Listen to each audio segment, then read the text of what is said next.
Admiral Woodward deployed a dozen of his ships in the defensive arc to protect his most important ships, the carriers Hermes and Invincible.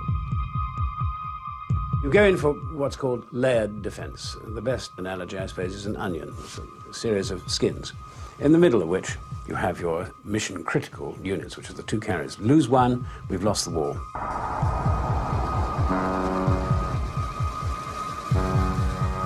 The first layer from either carrier was what was called a goalkeeper, which is a Type 22 frigate with Seawolf, which is very good at shooting down missiles. Then the next layer out is a line of older destroyers like Glamorgan and the older frigates, which are more anti-submarine than they are anti-air.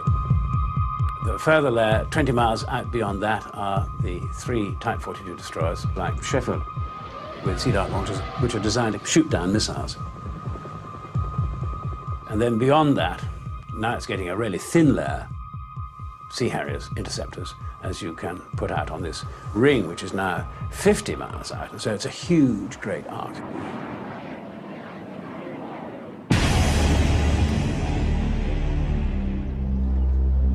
Ranged against Woodward's defences was an air force of over 100 fighters, operating from the safety of mainland Argentina.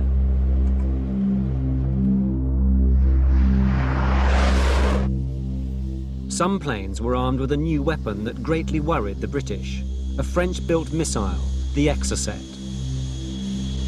Radar-guided, it was capable of eluding Woodward's defensive shield and taking out a carrier.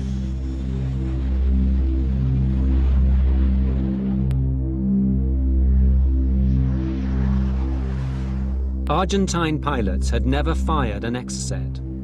So, as the task force had steamed south, they made low-level practice attacks against Type 42 destroyers they'd bought from the British.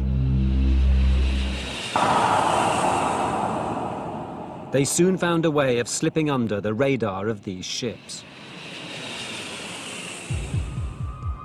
Woodward's third ring of his defensive shield was patrolled by three British Type 42 destroyers, Coventry, Glasgow and Sheffield. Sam Salt was Sheffield's captain. Three of us, the Type 42s, were placed 18 to 20 miles from the task group, about 9 to 10 miles apart. So it was a fairly tense, lonely position to be in. The major threat at that stage we assessed to be Exocet. We were uncertain of the number of Exocet that they had. It was in the region, I think, of about 5. The capability of the Sea Dart missile, which was the defense that we were fitted with, was against missiles and aircraft flying well above 1,000 feet.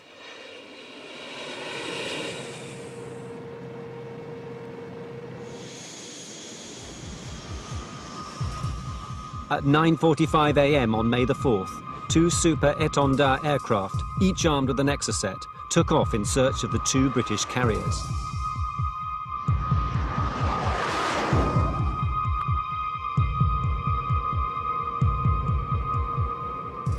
The air raid warning indicated that there were no enemy contacts detected within 200 miles of the force. But the warning system was on the limit of its reach.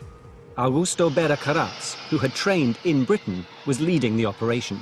We were flying low, 160 nautical miles from the British fleet, always in total electronic silence. If we needed to pass information, we did it by code, signaling 1, 2 or 3 times by radio or with visual signs.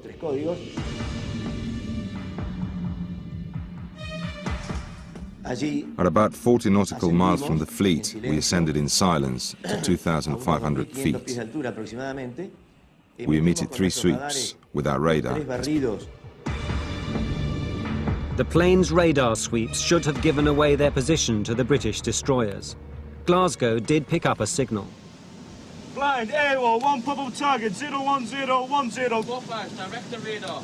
Glasgow had reported it to the force anti-air warfare controller in Invincible, who had declared it to be a spurious contact.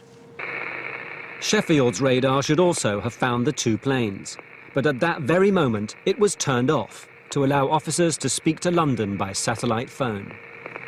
I was transmitting on satellite communication at the time. There was a known interference between satellite communications and our ability to detect radar contacts. So we had to switch our radar to standby and therefore could not detect what was coming in. We climbed again, then we detected our target. The radar screen showed 1 large and 3 medium-sized vessels. We assumed the large one was an aircraft carrier, and then we fired the 2 missiles.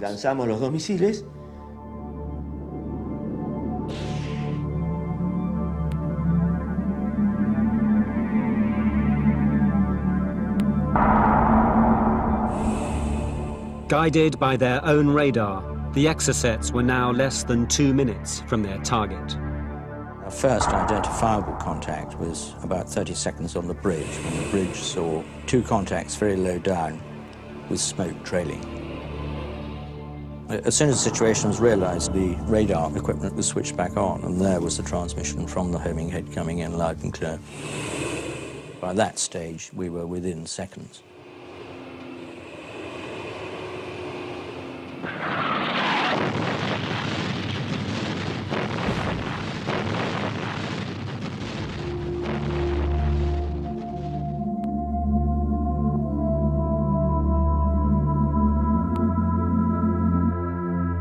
Sheffield's misfortune meant Woodward's plan to protect his carriers had worked.